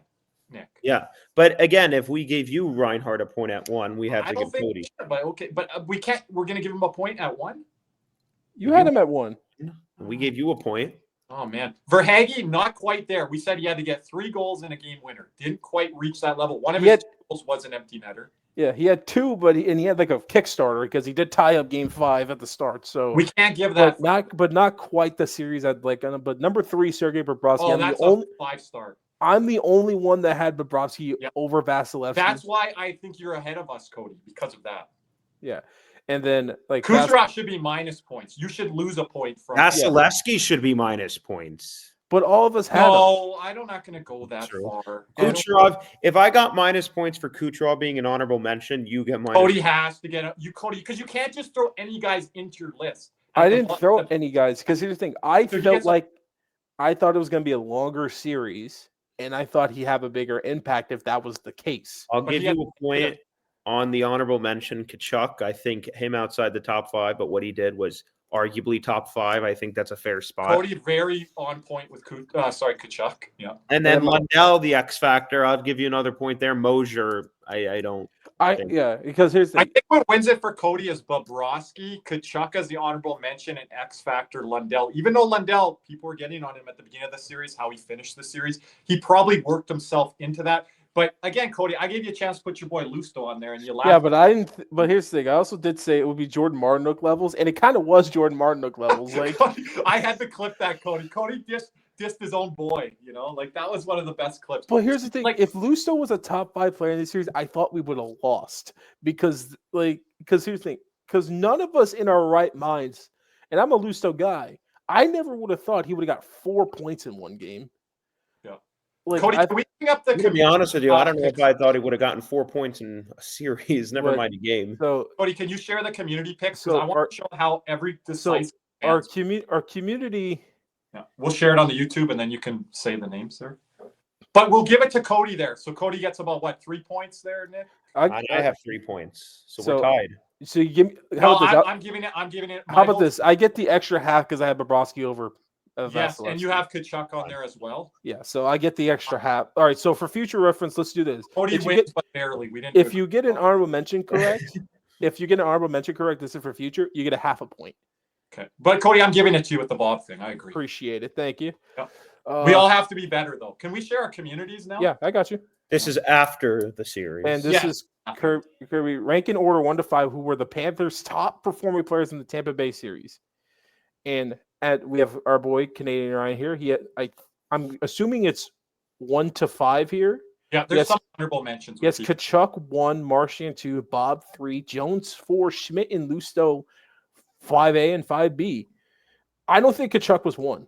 No, I don't either. And But then good list there. I think Matthews' list is. I wouldn't put Bob 1. Bob 1, Marchand 2, Lusto 3, Jones 4, Lundell 5. He has the entire third line, and he was one of the guys who wanted to break up that third line. And there's our Zev and Englinger. Yeah. 1 Reinhardt, 2 Bobrovsky, 3 Barkov, 4 Seth Jones, 5 Lundell. See, I don't think Reinhardt was number 1, and I love Reinhardt. I don't think honorable mention, he has Bennett and then Schmidt/Marchand. I think Marchand deserves to be in top. I don't 5. know how is this only Panther players or could they? Yes, just Panther players. Yeah.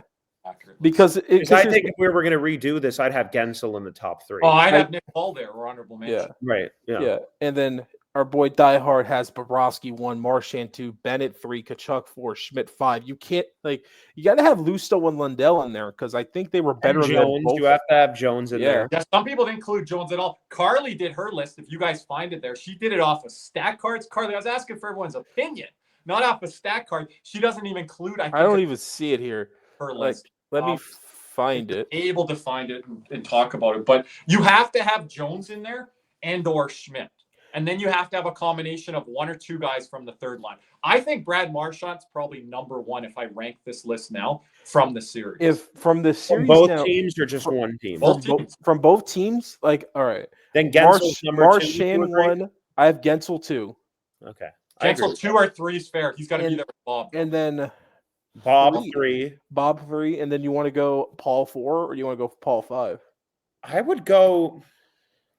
I would consider Jones at 4. Yeah, yes, because I might even have Jones at Lusto 4. right.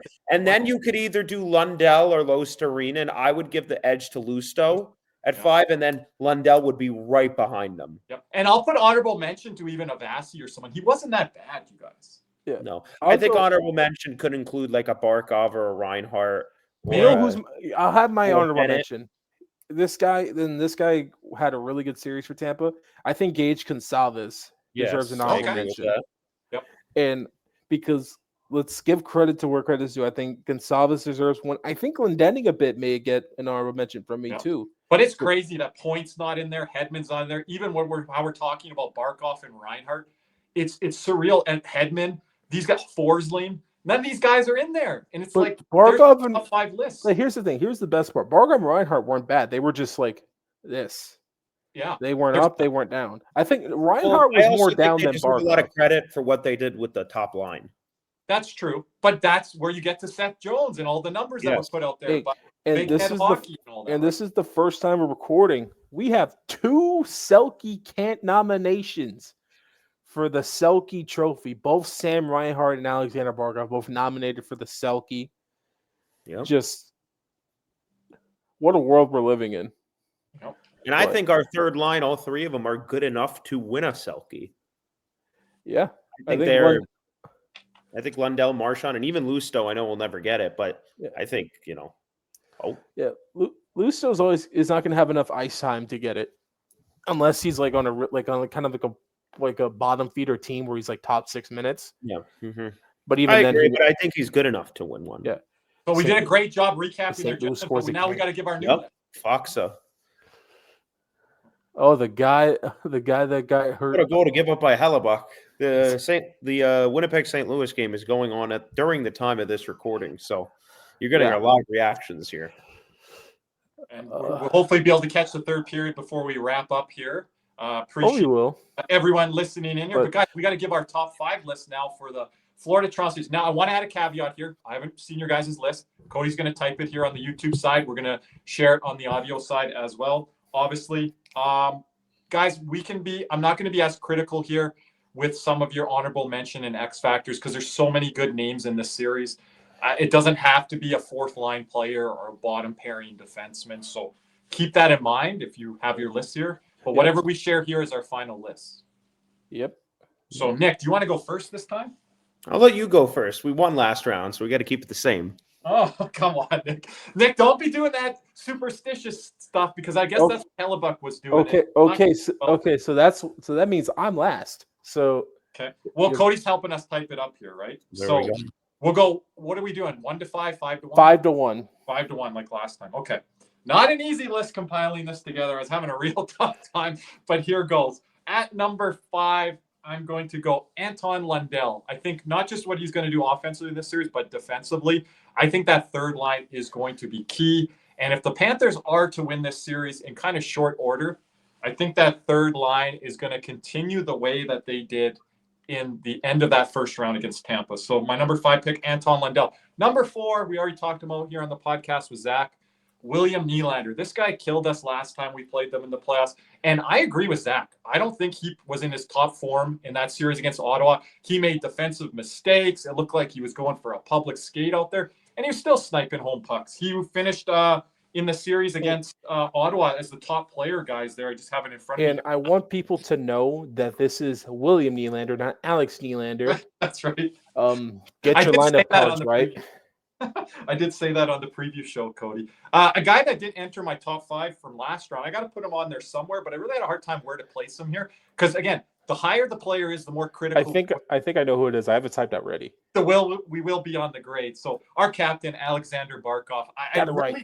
You got it right. I really don't know where he's going to finish in this series, but isn't that important? Not really. I think he just has to do the little things well. I don't even know if we get off on the power play here. I'm going to mention another position here in a second. So I had to put him somewhere, Cody. But he doesn't really have to. His assignment's the same thing as what last round. Just shut down the top guys. If we do advance to the Eastern Conference Finals, that's when I think the assignment changes.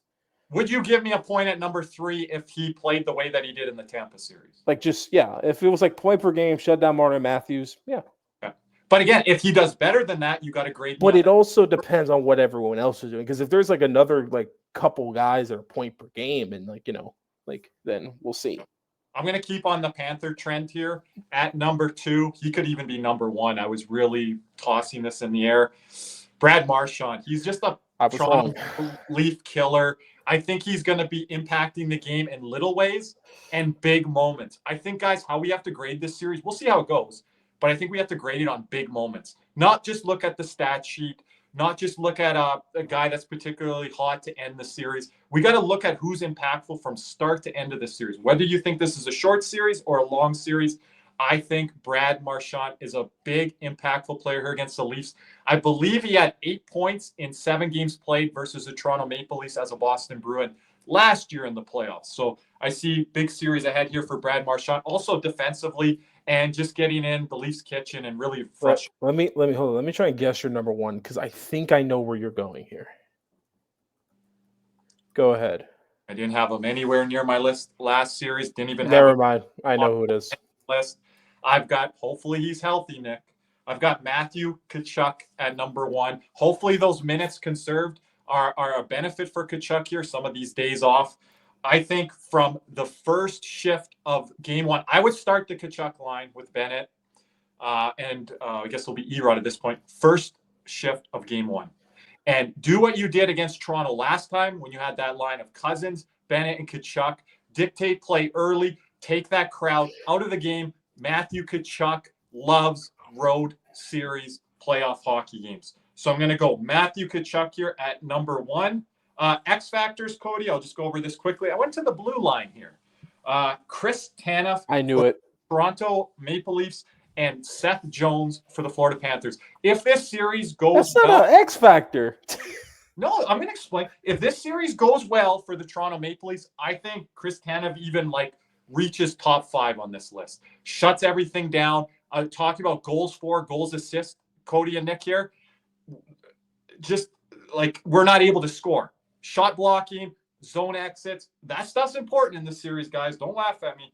I think if Chris Tanner's able to do that, he's not only an X factor in this series, I think he's a top 5 player. And I got to use Seth Jones here. Nick, I said we got to be a little bit more lenient on the players that we're going to pick here. How far can we go down the Panthers list of, what am I going to say, Jesper Boquist?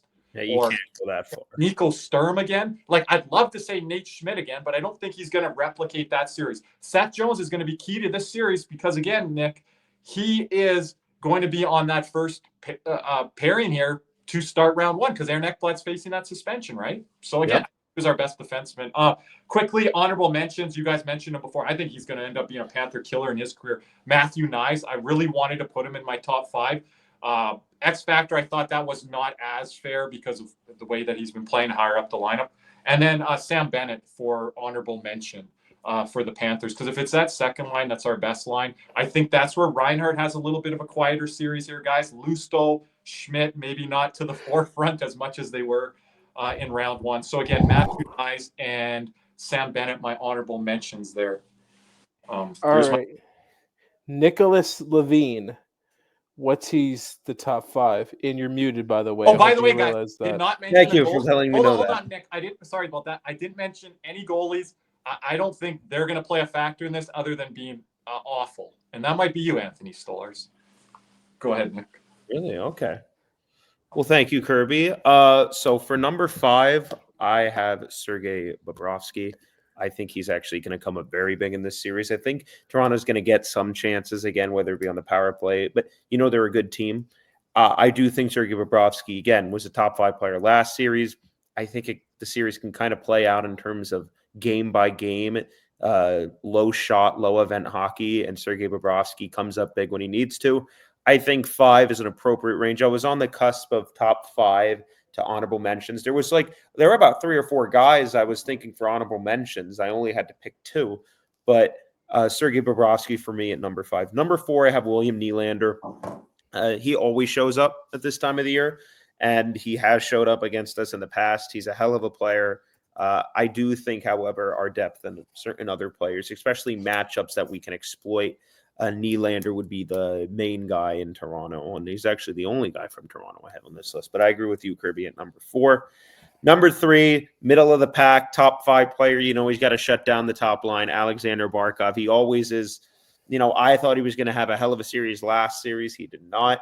But I do think 3 is an appropriate spot because I think he can be a point per game player and shut down the top line. Whereas, I think that's an appropriate spot. Number 2, I have Brad Marchand. Kirby. Hold on, I'm jumping in. Nick's price it right me here. Were you doing your? I'm not even joking. I'm not even joking. $1. Because I think this can be a third line series. Okay. I think this can be a because third. Because you put in Bobrovsky, they're scaring me now. It's like I can't have a chance to win here now. You're not going to like my number 1 then. No, I don't like this. I call shenanigans here, Cody. I call shenanigans. No. I do think that when you take a look at certain other things, like I think this can be a really good third line series. And I think that third line in the game 5 of Tampa was really, really good. I think it continues here. One of my honorable mentions are actually on this list. And number 1, I believe I picked him number 2 last time. Kirby, I have Sam Reinhart. I do think that there's good. We have a variance. I'm glad you didn't say Kachuk. I do think there is a spotlight series coming for him, and I think it can be here. Now, again, is he going to score every goal? But I don't know. But I do think what he's going to do on that top line, and maybe he can break away for a big goal or 2. Do you think there's a chance he goes quiet and we don't really need him on the power play and we still win in 5 or 6? Yeah, absolutely. I think that would be more the third line kind of popping off, kind of like how I've listed here. Or the Kachuk line. On honorable mentions, I had a bunch of them. I had Nyes was in there, but I didn't end up picking him. I went with Anton Lundell and Sam Bennett. Again, I do think that the way I think this series is going to go, I think our top 9 is really going to be really good in this series. And I think that spotlight performances from each of those lines, right? Now, our lists are so close here. It's going to come down to Kachuk and Reinhart. Yeah. And Bob. For X Factors, I have Bobby McMahon. I think that is a guy that has been very good for Toronto this year. I know we mentioned with Zach earlier, he's kind of a guy. He's not playing his best hockey right now, but he could turn it around. If he can score a big goal or 2, or maybe move back up on that second line with Nylander and Tavares, that could be a guy that we could have some trouble with. He's a heavy player. It's not an easy player to play against. And it's hard to think. Oh, by the way, I think that's going to happen. Yeah, I do.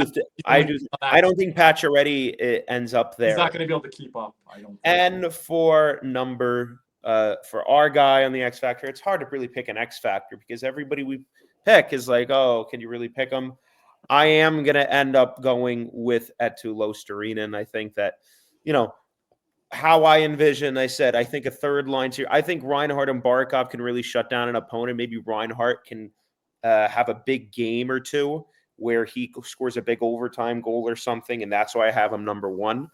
And I do think he was excellent last year. But I do think the thing with Luostarinen is I see a third line popping off for us this series. Luostarinen obviously a part of that. If he can help kind of magnify that, I have Lundell as my honorable mention. Marchand is my number two. I think Luostarinen could be a key guy in this series to maybe be the beneficiary of what those two guys can do and maybe get one in front, deflect one in there. I was thinking of some defensemen, but I think Luostarinen, with how I've envisioned this third line playing, and really our top nine, I really think our top nine is going to have a really good series here with our forecheck and how I know we can play if healthy. I think this is going to be a defenseman series. That's why I had to include them in my honorable mention, X Factor, that range at least. All right. Cody. My turn. I'm a little different than you guys. I'm not going to lie. Because I have some guys that I do believe could be a factor in the series. Starting at number 5. If you're going against the Toronto Maple Leafs, this guy's going to be a factor. It's going to be Brad Marchand, number 5. I think I'd be stupid leaving him off the way he has played and going against a team that he has virtually been a pest against his entire career. I believe I'd be very stupid not to pick him here.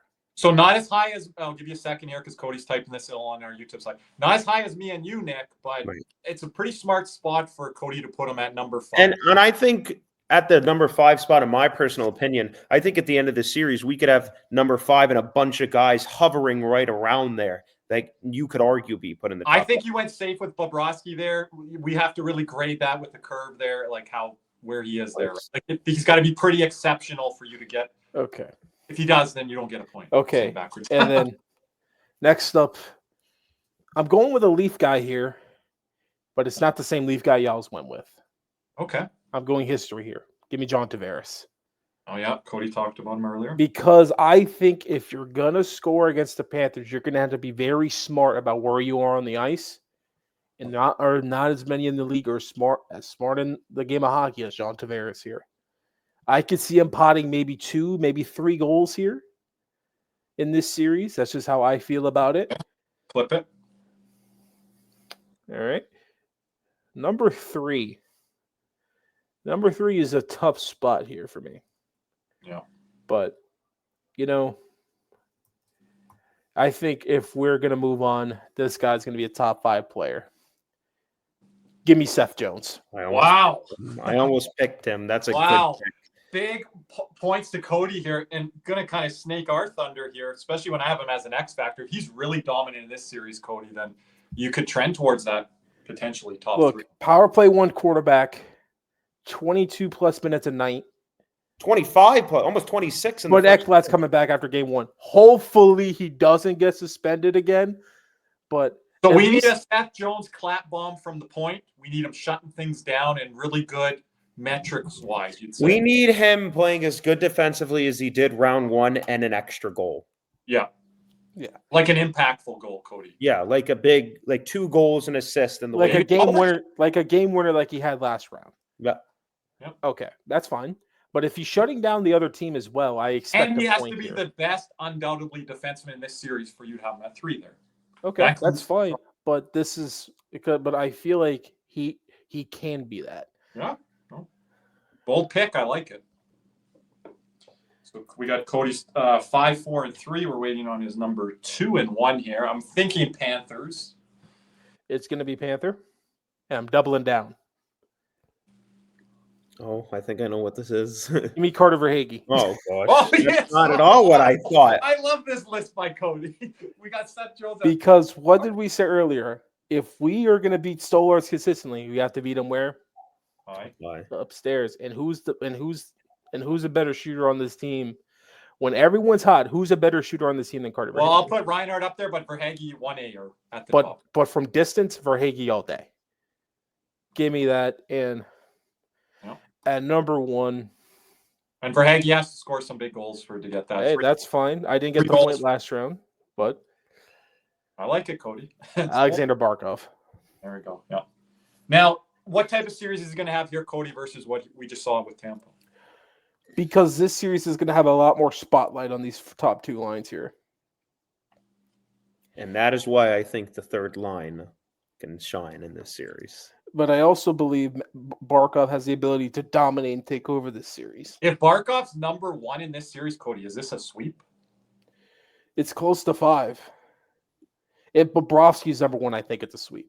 Okay. Well, if it's Barkov Well, and Bobrovsky's number 5, what is it? In 5 or 6. depends how we're grading that. So we go into our Cody, what are your X factors? I'm going to go with my honorable mentions first. Honorable mention, I have Matthew Tkachuk and Matthew Nyes. So you're with me on Nyes, and then you had Matthew Tkachuk as your honorable mention last year. You're the only guy to have him there, right? Yes. Yeah.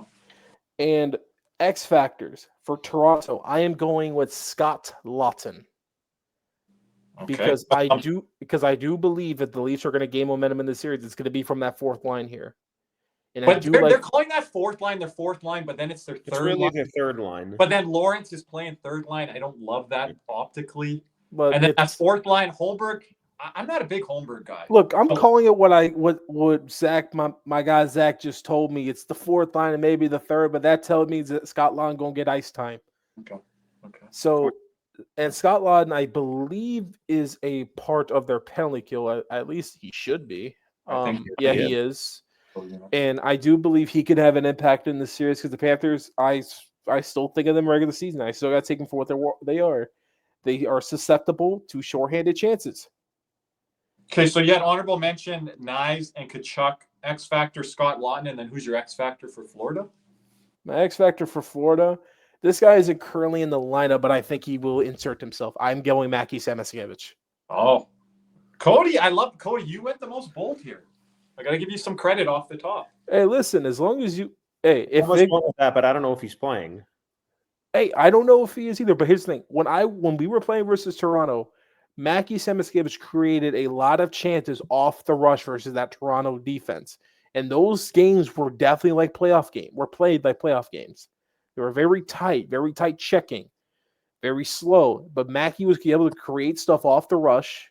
And I do believe he will reinsert himself in this series at some point. Cody, if he does, I'm giving Cody a little extra bump there, Nick. And you with Bobrovsky at 5, I'm marking that harsher. Just like for Cody with Kucherov at 5. That's just throwing a superstar guy in there. I'm going to throw him on my list at number 5. He has to be at that level. What do you want me to do? Are you going to what do you want to to hit that freaking right on the nose? What do you want me to put Evan Rodriguez number 5? Well, if you're going to go with Bob, put him 1, 2, or 3. If you're going to stick your chest out and believe in him, then put him higher on your list. I said it's not going to be a goalie series here. I don't care what you say. I think differently. But I'm going to give Cody more allowance with that Mackey pick than with your Bob one. Well, that's an honorable mention. You felt like doing the Price is Right thing to me. If you would have picked Tkachuk there, I would have been livid. And then you're like, I got Bob at 5, so I'm going to beat Kirby by default. Yeah, but I do. I know you're doing. Number one. What if Bob is good and Stolarz is bad? That's 5. How would you rank Bob at 5, though? That's very hard to put him there. Like, he wasn't great. He wasn't bad. But anyway, but for my top 5, I have Alexander Barkov number 1, Carter Verhaeghe number 2. I have Seth Jones number 3, John Tavares number 4, and Brad Marchand number 5. And my honorable mentions were Matthew Nyes and Matthew Tkachuk. I got double Matthews there, both born in Arizona. And then my X factors. I do believe Samoskevich will be inserted into this series.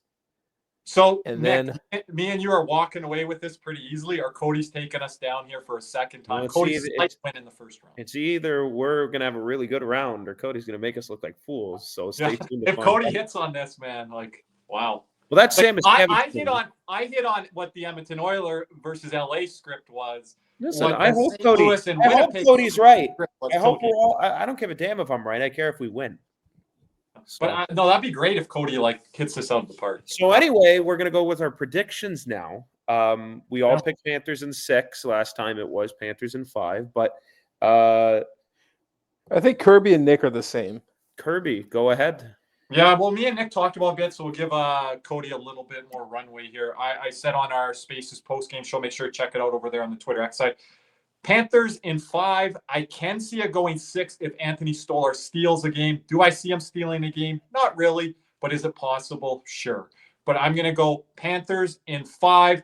They love playing in Toronto. They have a lot of Ontario-born players. Paul Maurice loves, like I said earlier in this podcast, dealing with the Canadian media. Wouldn't shock me if we take the first 2 games in Toronto, but I can live with a split. We come back home, take care of business at home. Doesn't matter if we wrap it up in this series at home or on the road. So I will go Panthers in 5. I'm a little hesitant here, guys, how confident I am.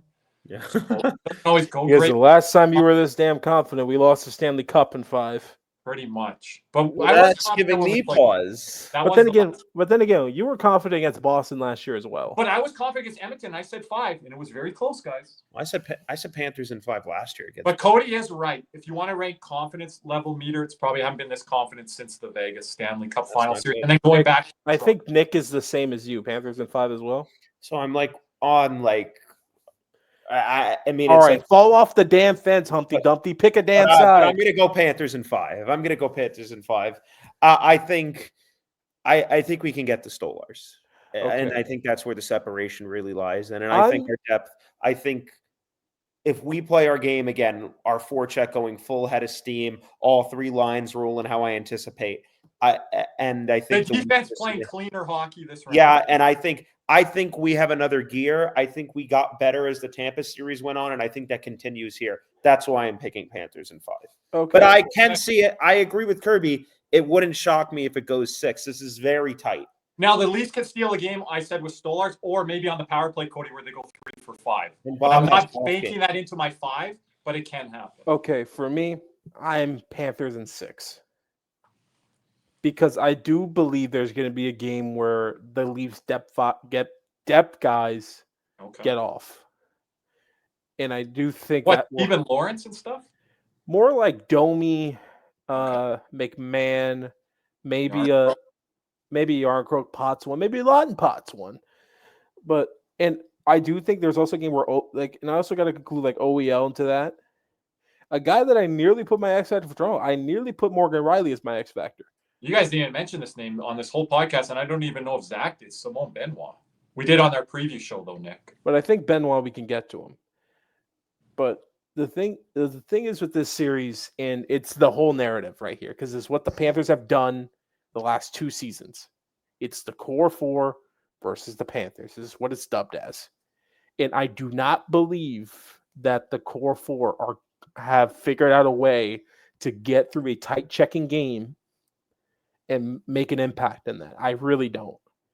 And that's what separates the Leafs and the Panthers. Is the Panthers' best players is when it's tight, they can make something happen. Barkov can make something happen. Reinhart can make something happen. Heck, Forsling can make something happen at some points in a tight checking game. And Matthews has not proven it. Marner has not proven it. Nylander and Tavares have. But I still question Matthews' health here, guys, going into this. And that's another thing. I think give credit to how Brad Treliving and Craig Berube, how they've constructed the defense. But I think our forecheck is another level. And I think we have had big defensemen struggle a lot against us. I mean, it is like Simone Benoit. We can pick on a couple defensemen here still, I think. Yeah, and you said with Matthews' health, I think Nylander's hurt. Really?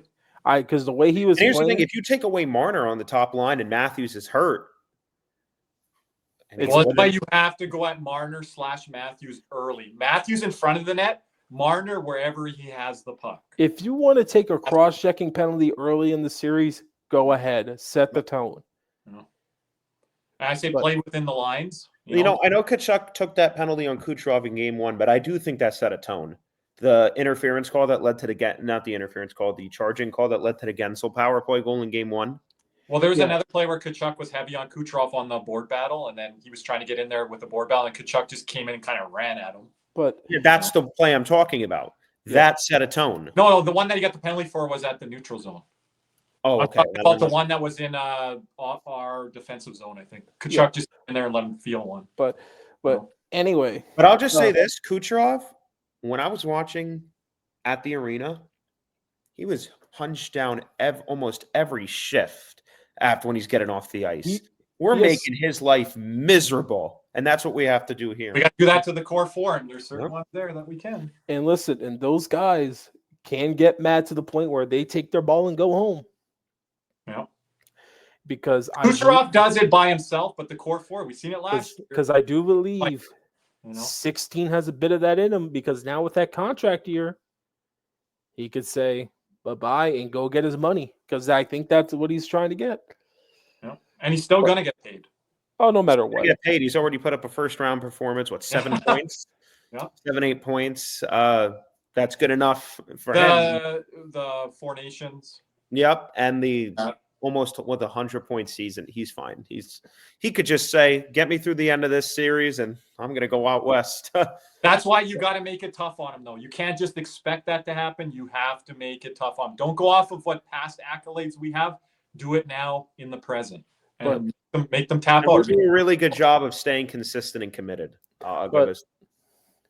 But as we wrap up here, because this is a longer episode, long episode, but we had fun making this, and I believe it's a lot of substance, which is great. And I mean, any last words, guys, before we wrap it up? Once again, thank you to Zach for joining us. Thank you to all the support out there. It means a lot. I know I speak for all of us, not just the people on the screen, but the people who aren't on the screen, and the community, and Caesar, who's going to be joining us, who joins us for After Dark and live streams and recaps and everything. So it means a lot. And let's go Cats. We're ready. Let's take down these Ontario bitches.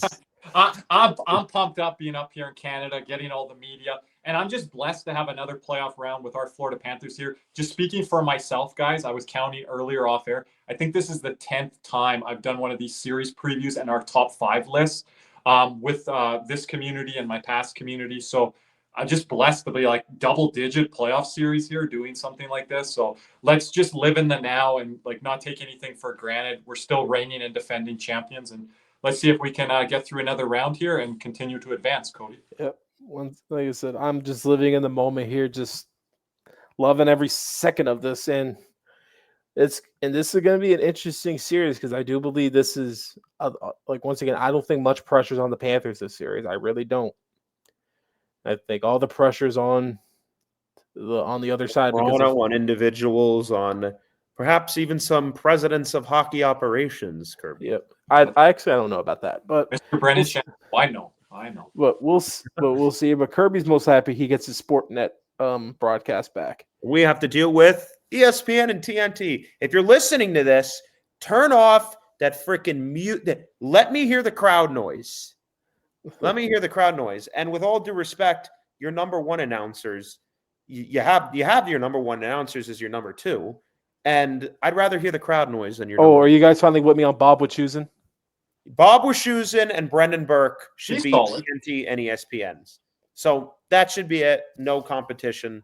And they won't listen because they never do. But have a good night, everybody. But appreciate everyone listening. Like I said, leave the 5-star review, drop a like, subscribe, and hey, leave us a comment. Let us know what you guys think is going to happen in this series. Give us your top 5 list, because I do believe if you guys make these top 5 lists here, you'll realize not easy.